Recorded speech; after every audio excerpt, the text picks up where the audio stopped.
Новинка, имеем зарядное устройство с двумя пинами, краткое руководство и сам смарт-браслет. Габариты капсулы 42 на 25 на 10 мм. Вес без ремешка 15 граммов. Ремешок из TPU с регулируемой длиной от 135 до 215 мм. Все максимально стандартно. 7 обзоров в неделю выгружаю, ежемесячно разыгрываю 5 Mi Band 7 серии за лайк, подписку и комментарий к любому видео. Не забудьте подписаться на этот канал, на телеграм-канал скидок, нас там уже 87 тысяч человек, телеграм-канал взаимопомощи и мой личный телеграм-канал. Там я размещаю результаты тестов до обзоров и общаюсь с вами по поводу того, что еще проверить и что еще купить. Все розыгрыши 30 числа каждого месяца на стриме. Перейдем же к смарт-браслету. Полетели. Приобрести данную модель можно с различными расцветками ремешка. К примеру, есть черная, синяя, белая, темно-зеленая и подобное. Интерфейс доступен сразу на русском языке. Перевод хороший в целом, как и шрифт. Он мне здесь нравится. Внешне Smart Band 2 ничем не отличается от подобных носимых устройств. Выполнен корпус в виде капсулы из матового пластика. Сборка, как и качество материалов, хорошая. Ремешок тактильно приятный, но маркий. На мужской руке, как и на женской, смотрится браслет отлично. При носке он не ощущается, как и во время сна, что неудивительно, учитывая его габариты. На корпусе стандартно имеется 2 контакта для зарядки и датчики мониторинга здоровья. Redmi Smart Band 2 умеет измерять пульс в автоматическом режиме с периодичностью минимум в 1 минуту, в ручном режиме или авто. Уровень кислорода измеряется только вручную, как и уровень стресса. Также есть мониторинг сна и отслеживание женского здоровья. Пульс, как и SPO2, у воздуха он не нащупывает. На руке показатели в целом корректные. Сон данный браслет мониторит корректно, как и все фазы сна. Графики на браслете отображаются. С фронтальной части TFT дисплей на 1,47 дюйма с разрешением 172 на 320 пикселей. Экран покрыт закаленным стеклом 2,5D, микроизогнутым с защитой от отпечатков пальцев. Рамки у экрана есть, но больше всего во внимание бросается большой подбородок. Плотность пикселей 247 ppi, я ожидал в районе 320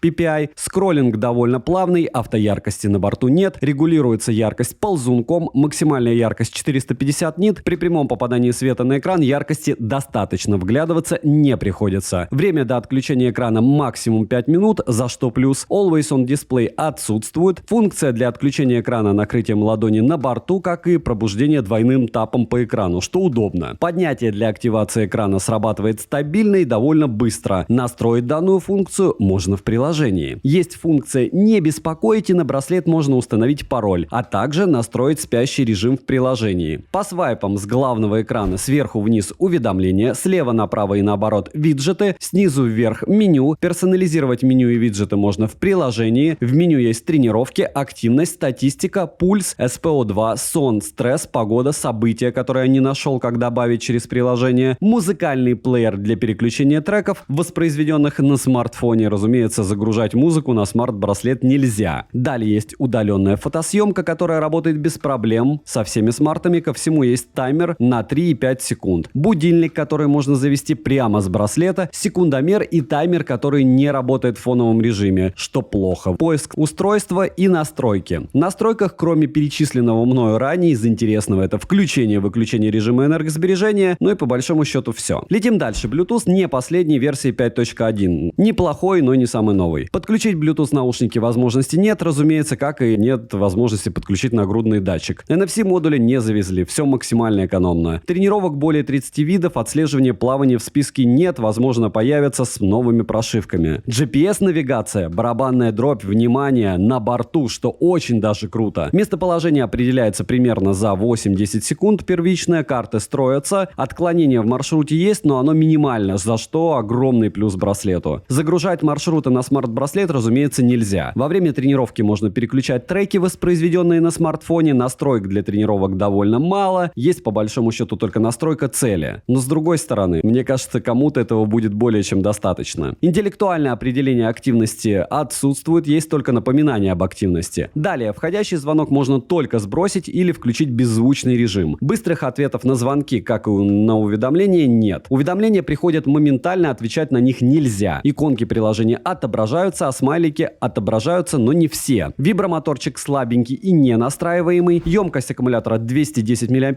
полный цикл зарядки занимает 1 час 40 минут. За первые сутки после подключения смарт-браслета у меня ушло около 20% заряда. Последующие дни до полного разряжения устройства в сутки сутки уходило плюс-минус так же. В итоге я получил 5,5 дней автономной работы. Время автономной работы могло быть слегка лучше, но в целом оно неплохое. Опять же, я из них не выползал. Как вы понимаете, когда ты что-то тестируешь, ты все время в них залезаешь. А если ты пользуешься уже на постоянке, я уверен, что дней 8 у всех он проживет без проблем с активным использованием. Водонепроницаемость класса 5 атмосфер, разумеется, можно их погружать в воду, я это делал. Плавать с ними можно, принимать душ можно, никаких проблем, все как у всех. В приложении Mi Fitness Redmi Smart Band 2 подключаются с регионом Россия. В приложении мы имеем 4 основные вкладки. На первой вкладке отображается весь мониторинг здоровья, вторая вкладка предназначена для тренировок, третья это устройство, а последняя это профиль. В настройках смарт-браслета отображается заряд аккумулятора в процентах, далее есть магазин с циферблатами, которых не особо много, но можно установить любую фотографию на заставку. Далее есть настройка звонков и уведомлений, настройка мониторинга здоровья, плюс обновление прошивки. К слову, мне оно уже прилетало. Минусы: заметные рамки у экрана и наличие подбородка, нет заготовок для звонков и уведомлений, возможно, еще появится слабенький вибромоторчик, хорошо, что он правда есть, нет автояркости, нет автоопределения активности. Цену можете посмотреть по ссылке в описании к видео, если промокоды смотрите в моем телеграм-канале по ссылке в прикрепленном комментарии. Не забудьте подписаться на телеграм-канал взаимопомощи и мой личный телеграм-канал. Резюмирую, умный браслет Redmi Smart Band 2, как по мне, неплохой вариант для смарт-браслета, учитывая его стоимость, даже без распродаж, а они точно будут. Не забудьте подписаться на этот канал, напишите в комментариях, что бы вы еще хотели увидеть на обзор. Напоминаю, что на Твиче я гоняю смартфоны на автономность, притом в основном новые. Обзоры стараюсь на смартфоны делать сразу со сравнениями, а браслеты все плюс-минус одинаковые. Когда у меня спрашивают, что купить, я всегда говорю Mi Band 7. Теперь можно добавить еще Redmi Band 2. Но опять же, после того, как они на сейле покажут реальную стоимость, если он будет стоить дешевле на процентов 30-40, они добавят туда быстрые ответы, то можно сказать, что это будет лидер категории, учитывая цена-стоимость. Но пока только так. Девайсу от меня однозначное да, хотя можно повыбирать еще. Добра и удачи вам, дорогие друзья.